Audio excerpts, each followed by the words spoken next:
ప్రభు అయిన యేసుక్రీస్తు నామములో మీ అందరికీ వందనాలు.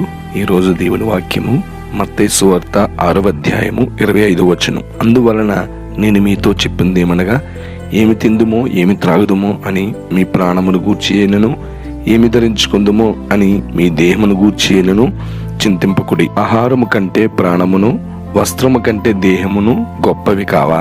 మనిషి యొక్క ప్రయాస అంతా ఆహారం కొరకు, వస్త్రం కొరకే ఉంటుంది. కానీ యేసుప్రభువు వారు ఇక్కడ దాని గురించి చింతించొద్దు అంటున్నారు. ఆయన ఉద్దేశం ఏంటంటే, ప్రాణం అనేది చాలా గొప్పది. ప్రాణాన్ని ఇచ్చిన దేవుడు ఆహారాన్ని ఇవ్వలేడా? అలాగే దేహం అనేది ఎంతో గొప్ప నిర్మాణం. ఇంత గొప్ప నిర్మాణమైన దేహాన్ని ఇచ్చిన వాడు వస్త్రాన్ని ఇవ్వలేడా? నిజమే కదా. దేవుడు ఎంత గొప్ప దేహమును, ఎంత గొప్ప ప్రాణమును ఇచ్చాడు. ఆహారాన్ని, వస్త్రాన్ని ఇవ్వలేడా? ఉన్నతమైన వాటిని ఇచ్చిన దేవాది దేవునికి స్తోత్రాలు చెల్లిద్దాం.